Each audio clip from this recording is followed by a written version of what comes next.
Bonsoir à toutes et à tous et bienvenue dans cette nouvelle édition d'Au Quotidien. Nous sommes le mardi 16 avril et à la présentation ce soir, Laure Girard. Bonsoir Laure. Bonsoir Colin, bonsoir à tous. Avec votre invité dans l'actu. Une fondation à l'université, on en parle avec son directeur Niels Langen qui va nous dire à quoi sert concrètement cette fondation. Et puis dans la suite d'Au Quotidien, notre chronique, la Sarthe et l'Europe avec Stéphane Alanic, directeur de la Maison de l'Europe Le Mans-Sarthe. On parle Europe avec lui à 18h45, mais avant ça, place à l'actu.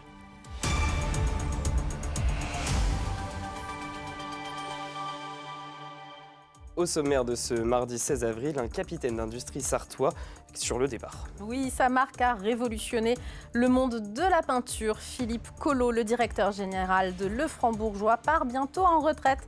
Portrait dans ce journal. Le couvent de la Visitation, vous le voyez, fait l'objet d'un ouvrage historique et scientifique publié chez Libra Diffusio. Et puis les trottinettes électriques s'offrent leur premier championnat de France qui a débuté ce samedi, évidemment, sur le circuit du Mans. Une page se tourne pour la plus célèbre usine de peinture de la Sarthe. Philippe Collot, le directeur général de l'entreprise Lefranc-Bourgeois et du groupe Collart France, a annoncé son départ à la fin de l'année. Depuis plusieurs mois, il prépare activement sa succession à la tête du numéro 1 mondial de la peinture d'art. Il avait rejoint l'entreprise en 1985 comme simple commercial. Anthony Piton. Il quitte un monde dédié à la couleur. Philippe Collot part à la retraite. Pendant 15 ans, il a été le directeur général de Collart, le leader mondial de la peinture pour les beaux-arts. Cette entreprise, elle s'est agrandie. Plusieurs marques sont venues compléter le portefeuille initial de marques que ce groupe avait constitué. La taille de l'entreprise a changé. 6 millions de litres de peinture, 15 millions de tubes de couleur. Près de 200 millions d'euros de chiffre d'affaires. Les chiffres sont notables pour un petit segment de marché. Et pour Philippe Collot, l'heure est à la transmission. On transmet évidemment quelques savoirs, des savoirs qui peuvent toucher aux produits, qui peuvent toucher à la manière de vendre ou de concevoir ces produits. Donc voilà, c'est passer un peu de cette histoire pour que les nouvelles générations les mettent en perspective à leur manière, comme bon leur semble. Ce qu'il restera malgré tout, c'est la volonté de s'adapter au marché et d'envisager toutes les nuances de développement économique. C'est ne jamais se renier sur la qualité, mais avoir une accessibilité, ça c'est certain, et puis aller vers l'éco-responsabilité de l'offre, donc certainement faire évoluer les produits, l'utilisation de ces produits, mais en gardant à l'esprit que la peinture, l'art, c'est quand même essentiel pour l'être humain. Thierry Collot quittera son poste à la fin de l'année. Le futur directeur sera nommé en interne. Et puis attention si vous avez acheté vos pizzas dans un magasin Auchan. Oui, l'enseigne rappelle ces pizzas donc pour éviter des blessures liées à la présence éventuelle de boue de verre. Ces aliments ont été commercialisés entre le lundi 8 et le vendredi 12 avril, qui était la date limite de consommation, mais vous les avez peut-être mises au congélateur, donc vérifiez bien. Elles sont concernées les pizzas rennes, alsaciennes, franc-comtoises, chèvre-miel et thon, celles qui comportent de l'origan en feuilles. Un numéro d'appel a été mis en place, le 03 86 34 92 92. Les clients concernés pourront évidemment bénéficier d'un remboursement en magasin, Auchan donc. Et puis nous avons une nouvelle sous-préfète en Sarthe. Elle est aussi directrice de cabinet du préfet. Il s'agit d'Anne-Charlotte Bertrand, 45 ans, vétérinaire de formation. Elle était auparavant sous-préfète de Vierzon dans le Cher. Alors selon ses mots, c'est une promotion d'arriver ici en Sarthe. La nouvelle directrice de cabinet se prépare donc pour les grands événements tels que les 24 heures moto qui approchent. Et elle en a profité pour évoquer ses priorités à l'heure de prendre ses fonctions. On l'écoute. La sécurité, forcément, en tant que directrice de cabinet, c'est un marqueur fort de mon action sur le territoire. Et puis l'ensemble des sujets qui sont dans le pool du cabinet. On s'intéresse à la fois au sujet des manifestations sportives, au sujet des manifestations culturelles. Les cérémonies patriotiques sont aussi un sujet très important, très fort, et il est important qu'on puisse développer, voire augmenter la présence de la population sur ces cérémonies, et puis garder cette approche que se souvenir est un enjeu pour l'ensemble de nous tous. Le couvent de la Visitation, les trois Renaissances, c'est un livre qui sort aujourd'hui chez Libra Diffusio. Il est là, il est tout chaud, il est tout beau. C'est une commande du département de la Sarthe faite à l'éditeur sartois afin de dévoiler l'histoire riche mais discrète et donc peu connue de ce lieu emblématique du centre du Mans, fondé au XVIIe siècle, tour à tour couvent, prison, palais de justice et aujourd'hui enfin un lieu ouvert au public. 12 auteurs ont collaboré afin de construire cet ouvrage historique et scientifique. Découverte dans ce reportage. Cet ouvrage est avant tout une volonté du conseil départemental de la Sarthe de mettre en lumière un édifice à la fois central de par sa situation, mais finalement peu connu des Manceaux. Depuis la création du premier couvent en 1654 jusqu'aux grands travaux d'ouverture dans les années 2010, l'édifice a connu au moins 3 renaissances. Fondé au milieu du XVIIe siècle, il a connu après 3 recréations. Donc une reconstruction complète du couvent de la Visitation au début du XVIIIe siècle, après un tremblement de terre qui l'aurait déstabilisé. Ensuite, en 1793, ces bâtiments accueillent la prison et les tribunaux, parce que la Révolution est intervenue, les sœurs ont été expulsées. Et puis enfin, en 2016, c'est le nouveau projet que l'on a sous les yeux aujourd'hui, celui de la restauration, de la réhabilitation et de la réaffectation de ce lieu qui est enfin ouvert au grand public, puisque pendant 3 siècles, c'était un lieu d'enfermement. Le couvent de la Visitation était à l'origine une institution de jeunes filles de bonne famille, ce qui caractérise aussi la sœur architecte du couvent, conceptrice des plans de 1711, Anne-Victoire Pillon. Et ça, c'est vraiment quelque chose d'assez exceptionnel, un siècle où finalement les femmes commençaient seulement à pouvoir investir des milieux qui leur étaient souvent fermés. Pas moins de 12 auteurs ont contribué à l'ouvrage, richement documenté. Parmi eux, différents experts, notamment des architectes, qui rendent hommage ici à leurs consoeurs du XVIIIe siècle. Elle a déjà respecté les consignes de l'ordre au départ, qui voulaient que les matériaux soient relativement économiques et que les matériaux soient des matériaux locaux.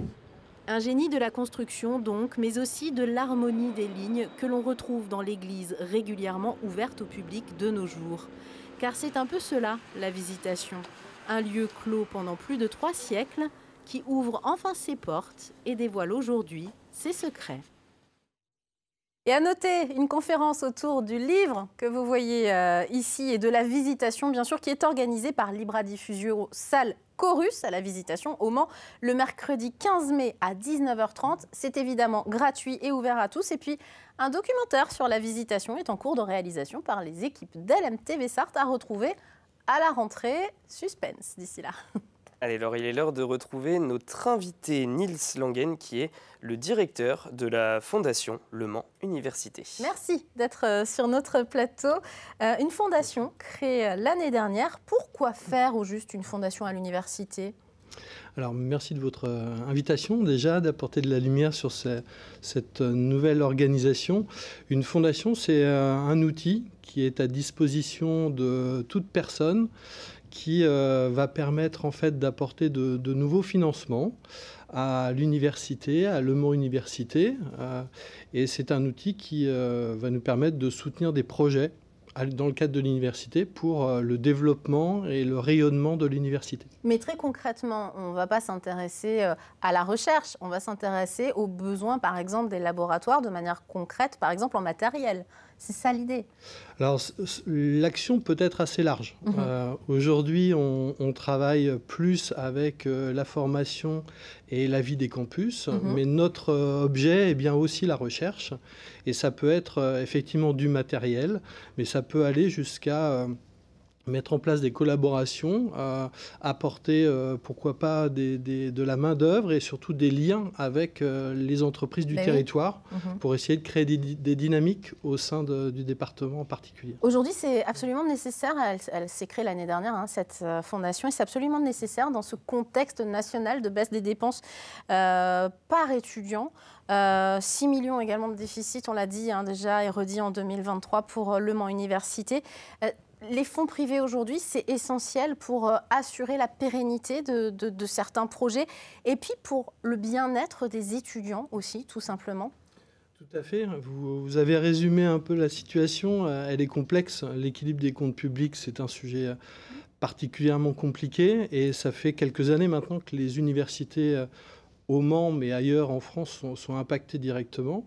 Donc l'objet, c'est de diversifier les sources de financement pour pouvoir porter des projets qui sont vers l'ensemble de l'activité de l'université, comme on l'a dit, recherche, formation et vie des campus également. Alors, vie des campus, par exemple, c'est quoi? C'est l'organisation de journées portes ouvertes, l'aide d'une épicerie solidaire qui s'est créée il y a quelques années à l'université. C'est ce genre de projet-là? C'est ça, je veux que vous êtes allé voir le site internet qui est à jour depuis quelques années. Regardez par exemple à l'épicerie solidaire quand elle s'est ouverte à l'époque.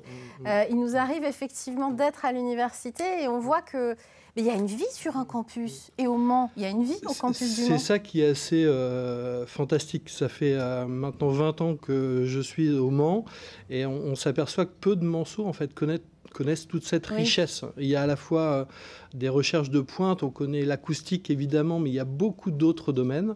Les formations, il y a des filières assez standards, mais il y a des filières très pointues de renommée mondiale également et qu'on connaît peu. Et effectivement, on a forcément une attention particulière vers ce monde étudiant. Il faut rappeler qu'il y a un étudiant sur 2 qui saute un repas chaque semaine pour pouvoir boucler son budget mensuel. Donc parmi les premières actions, il y a effectivement l'appui sur des dispositifs comme l'épicerie solidaire. Oui. Ou la ressourcerie, par exemple, des gratiférias qui sont organisés régulièrement et tout un tas de choses. Elles sont multiples, vous pouvez aller voir tous les domaines, les champs d'action, et ils sont nombreux, de la Fondation Le Mans Université sur le site internet. Comment on fait pour devenir mécène? C'est relativement simple. Il y a 2 voies en fait. Je crois que quand on est particulier, le plus simple, c'est d'aller sur le site et on peut faire un don en ligne. On a la possibilité de flécher son don, c'est-à-dire d'appuyer non pas la fondation et l'université dans sa globalité, mais d'appuyer un projet. Et quand on est une entreprise, le plus simple est peut-être de contacter la fondation, de me contacter. On rappellera, je pense, les coordonnées, mais c'est contact@fondation-le-mans-université.fr. Voilà, ça va s'afficher. Parfait, merci beaucoup.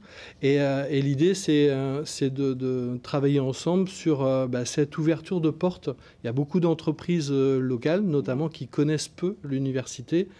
Une des missions de l'université, c'est d'ouvrir cette porte dans un sens et aussi dans l'autre. Ben oui, parce que en tant qu'entreprise, on peut découvrir de super compétences universitaires justement.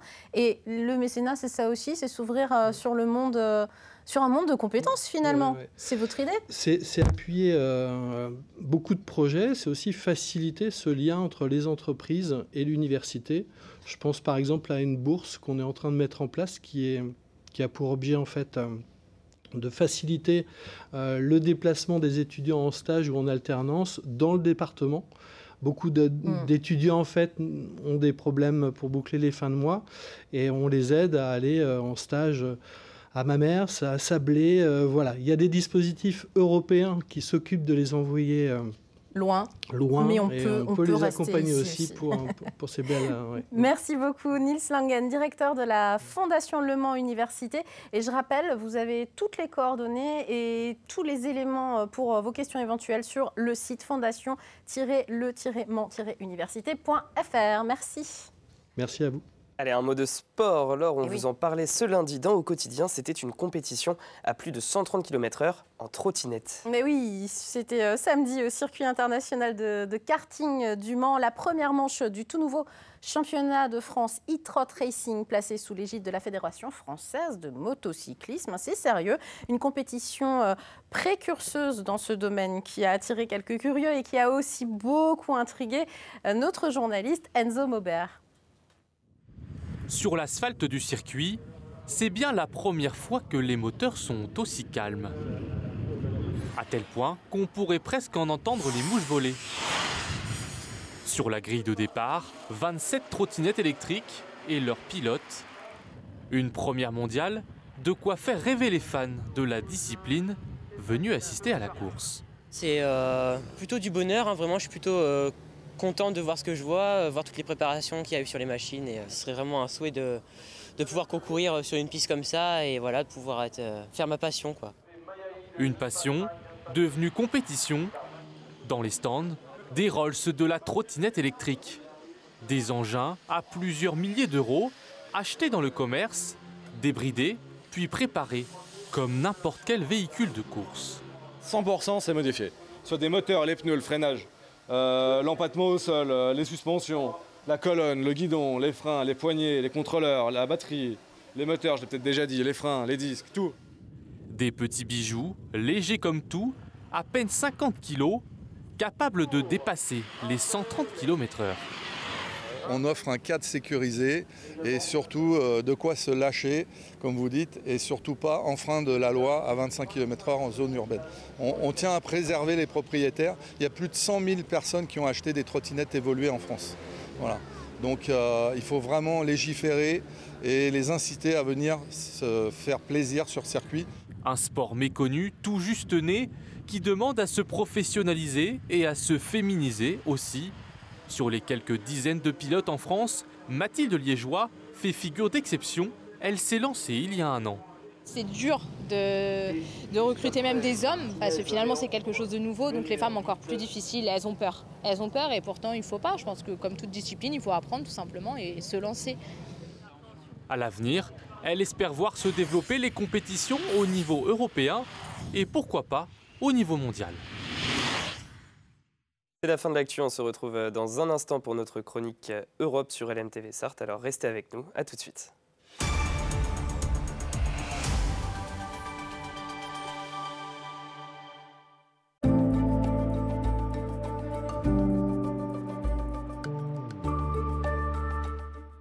Bonsoir messieurs, dames, ravi de vous retrouver pour ce nouveau bulletin météo. Denis Delcourt pour vous accompagner en ce mardi soir avec un ciel globalement bien dégagé sur l'ensemble du territoire. Vous le voyez, très peu de nuages en perspective. Côté température, ça restera très homogène entre 10 et 11 degrés. 10 degrés au Mans pour Laval ou encore du côté de Sille-Guillaume. Même chose à Sablé-sur-Sarthe pour Alençon ou encore à Mortagne-au-Perche, à 10 degrés à Saint-Calais, La Chapelle au Choux, encore à Vendôme et 11 degrés à Blois pour Tours ou encore du côté d'Angers. Pour la journée de mercredi au petit matin, un proverbe qui va prendre tout son sens. En avril, ne te découvre pas d'un fil. Vous le voyez à l'image de cette carte. Certes, du beau temps, un beau ciel bleu, mais en absence de couverture nuageuse et avec les vents qui vont basculer, notamment en secteur nord à nord-ouest, eh bien ça va baisser. L'arrivée d'un air polaire, par conséquent un mercure très bas entre 3 et 4 degrés.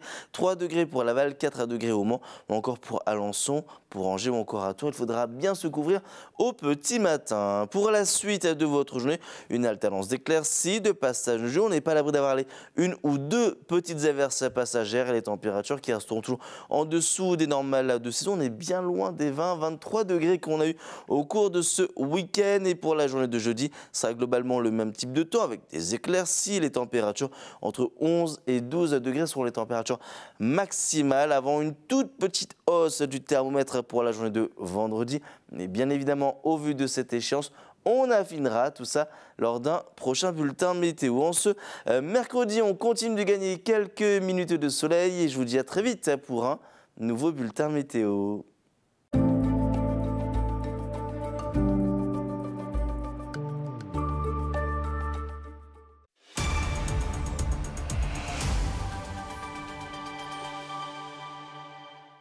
Bienvenue dans Au Quotidien, dans la suite d'Au Quotidien.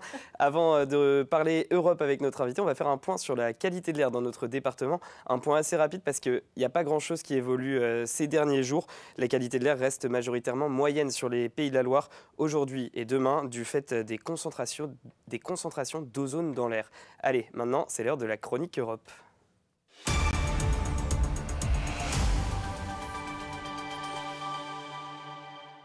La Sarthe et l'Europe avec Stéphane Alanick, directeur de la Maison de l'Europe, Le Mans-Sarthe. Merci d'être avec nous sur ce plateau, Stéphane. On parle des fonds européens ce soir. Difficile pour le public de savoir à quoi ils servent, où va l'argent. Et pourtant, c'est vraiment concret. Alors, vous êtes venu nous présenter des sites internet de données à disposition de tous, de nous tous. On commence par le premier, Cohésion. Si vous voulez. Donc c'est un site mis à disposition par la Commission européenne en open data et c'est un site utile à tous et à toutes. L'objectif, c'est de pouvoir naviguer sur une carte interactive pour voir quels sont les projets à côté de chez nous ou dans notre département qui sont financés par des fonds européens. Combien les fonds européens? C'est des enveloppes sur 5 ans, si je ne dis pas de bêtises, c'est ça? Alors, ça dépend de quel fonds on sollicite. Mais là, ce premier site, c'est avant tout un site qui permet de communiquer avec le grand public. Qu'est-ce qui est près de chez moi cofinancé? Quand on fait ces recherches, on peut tomber sur des collèges qui ont, qui ont bénéficié de rénovation énergétique. On peut tomber sur les zones Natura 2000 aussi, qui ont des financements pour préserver la biodiversité de ces zones-là. On a également des parcours pour améliorer l'accès à l'emploi pour des personnes qui seraient en dehors aujourd'hui d'un emploi. On a plein de choses aussi en cohérence avec la formation des jeunes. Et donc ce site-là, avec ces 3 petites informations, on en a le résumé. C'est-à-dire qu'il permet de naviguer sur les 27 États membres de l'Union européenne, d'avoir à peu près 1,5 million de bénéficiaires qui sont listés. Et ça permet aussi à des porteurs de projets de s'inspirer de ce qui se passe sur les autres territoires et d'avoir des idées de ce que les projets peuvent être financés. Alors là, Stéphane, vous nous avez montré la carte des pays de la Loire. Et on voit qu'effectivement, c'est une ressource inépuisable. Enfin, partout, il y a des projets financés par l'Union européenne. Et là, c'est qu'une seule partie des financements européens. Une vraie carte exhaustive serait difficile à mettre en place. Bien sûr. Mais déjà, celle-ci, sur les fonds de la politique de cohésion, c'est-à-dire améliorer un petit peu le niveau de vie et de qualité de chacun des territoires. Si on prend une région en Grèce et une région en France, elles n'auront pas les mêmes ressources ou les mêmes richesses. Et ben, l'objectif de la politique de cohésion, c'est d'élever tout le monde au même niveau, ou en tout cas de rattraper les différences qui peuvent exister pour que chacun, au sein de l'Union européenne, puisse avoir plus ou moins les mêmes chances. Et vous l'avez dit, c'est en open data. Ça veut dire que quand on a une information, à un moment, on peut la mettre soi-même sur ce site. Comment ça se passe concrètement Pour les porteurs de projets qui postulent et qui sont ensuite accrédités, ils voient leurs informations principales mises tout de suite par les services de la Commission européenne sur ce site. Donc pour les porteurs de projets, ce n'est pas une manipulation nouvelle à faire. Et ce que l'on peut voir aussi sur ce site internet, c'est qu'il permet de se... Comment dire les fonds européens sont pour tout le monde. Que ce soit pour des projets plutôt en lien avec la nature, avec plutôt le numérique, avec le retour à l'emploi, avec le bâtiment, les rénovations énergétiques aussi. C'est quelque chose de très complet. Donc ce site-là, c'est un grand site d'information tout public. C'est aussi d'une grande transparence du coup, parce que ça permet que tout le monde y ait accès. On peut même retrouver des projets effectivement qui datent de 2015. Alors il a bien fallu faire un tri, on ne peut pas remonter avant 2015. Mais de 2015 jusqu'à aujourd'hui, on a donc maintenant presque 10 ans de projets qui sont présents sur ce site-là. Et pour l'avoir testé, pour être allé taper Sarthe, etc., et même des communes, c'est très facile d'utilisation, d'accès. Il faut juste avoir une bonne connexion. Parce que parfois, c'est vrai que les cartes sont tellement gigantesques, il y a tellement de données, que effectivement, si vous avez une connexion lente, je ne vous cache pas que voilà, c'est le petit bubble, mais sinon, c'est une source inépuisable. Alors, si on veut aller un peu moins loin que ça, qu'on veut avoir déjà des informations un petit peu générales, globales, il y a plein d'autres sites en fait qui existent, notamment europeenfrance.gouv.fr. Et ça, j'y avais pas pensé. Merci de m'avoir donné ce tuyau. Ça répertorie quoi concrètement? Donc là, on passe d'un site de la Commission européenne à destination du grand public pour s'informer à un site géré par l'Agence nationale de la cohésion des territoires, donc directement rattachée au gouvernement français. Et donc là, c'est plus pour des porteurs de projets. Je suis chef d'entreprise, je suis dirigeant de je ne sais quelle structure, je souhaite avoir un cofinancement européen, est-ce que je peux en solliciter un? Eh bien, je m'engage, je me connecte sur ce site, l'Europe s'engage en France, et on peut voir quels sont les différents fonds qui existent, qui reprennent un petit peu les fonds qu'on a vus tout à l'heure du site Cohésio, mais il y en a aussi d'autres, et on peut voir ce à quoi on peut postuler. Et plus près de nous, Le Mans Métropole donne aussi des informations concrètes sur son site lemansmétropole.fr. C'est ça, c'est exactement ce que je n'avais pas encore dit. Normalement, chaque porteur de projet qui reçoit un financement européen a le devoir, en retour, de communiquer sur le fait que l'Union européenne aussi a cofinancé. Des fois, on ne le voit pas très bien, ou des fois, c'est caché, ou on ne passe pas devant tous les jours, donc on ne le sait pas. Et effectivement, le site de Le Mans Métropole permet aussi de mettre vraiment à l'honneur des grands projets métropolitains. De manière très claire, on les connaît tous, ces projets, si on se connecte sur le site, et on voit qu'effectivement, ça permet de voir comment les feux lumineux pour, par exemple, les bus Tempo, ça a été cofinancé par l'Union européenne. Il y a bien sûr aussi des mesures, des études, le réseau de chaleur au Mans aussi. Il y a plein de choses. Une conférence est organisée pour aller plus loin et parler de l'Europe. Mercredi 17 avril à 18h, amphithéâtre vert à l'IUT du Mans. On va y parler de quoi concrètement, Stéphane? C'est la Maison de l'Europe qui organise ça? Oui, conférence grand public. Donc on accueille les étudiants, mais pas que, à venir à l'université demain soir pour se questionner sur l'Union européenne et le vote. La moitié de la population va être amenée à voter des scrutins en 2024. Et c'est assez contradictoire, et aussi dans l'Union européenne, puisque les gens, pour l'instant, ne sont pas forcément à vouloir plus se mobiliser. Donc, année cruciale, scrutin important une fois de plus, mais enjeux qui ne sont peut-être pas très clairs ou pas très simples non plus à percevoir. Donc, la Fondation Jean Jaurès et l'Institut Jacques Delors viendront nous écairer sur le sujet. Et la préfecture de la Sarthe nous a indiqué les dates limites pour s'inscrire sur les listes. Les listes électorales, alors elle peut être réalisée en ligne, cette inscription sur les listes électorales, sur élection.intérieur.gouv.fr, et ce jusqu'au 1er mai 2024 et en mairie jusqu'au 3 mai 2024. Il vous suffit donc de fournir un justificatif d'identité et un justificatif de domicile de moins de 3 mois. Et tout ça, évidemment, c'est pour voter le 9 juin prochain.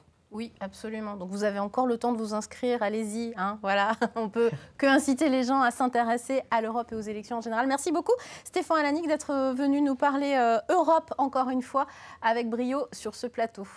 On vous parle de la gagnante du jeu de ce lundi qui est Amélie Gollard de Saint-Aignan. Bravo à elle. Son nom a été tiré au sort parmi les nombreux participants et elle gagne donc 2 places pour l'épreuve de motocross et de sidecar cross de Torcé-en-Vallée. Et ça se passe le jeudi 9 mai. Et on vous offre encore 2 places, 2 entrées ce mardi soir, dernier soir pour les gagner. Et gagner encore une fois par simple tirage au sort 2 places donc pour l'épreuve de motocross et de sidecar cross de Torcé-en-Vallée. Donc vous envoyez votre demande, votre nom et votre lieu de résidence ainsi qu'un numéro de téléphone. Vous pouvez aussi mettre un petit mot s'il est gentil. Un mot sympa, ça fait toujours plaisir. Et demain, nous vous annoncerons le gagnant de 2 entrées donc pour ce grand moment de sport mécanique, l'épreuve de motocross de Torcé-en-Vallée le 9 mai prochain. Vous envoyez votre mail à jeu@lmtv.fr.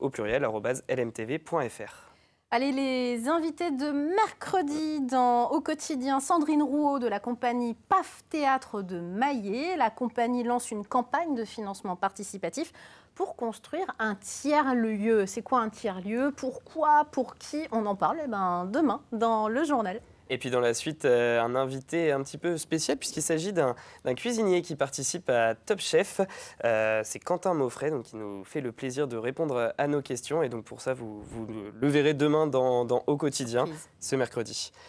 Tout de suite, on regarde Plus belle ma Sarthe. Plus belle ma Sarthe. On part où? Présenté par Bruno Palmé et préparé par toute l'équipe technique de LMTV. Et on vous emmène du côté du Grand Lucé. Donc restez avec nous, vous allez voir, ça va être magnifique. Et quant à nous, dans Au Quotidien, on se retrouve ce mercredi en direct. Bonne soirée, salut!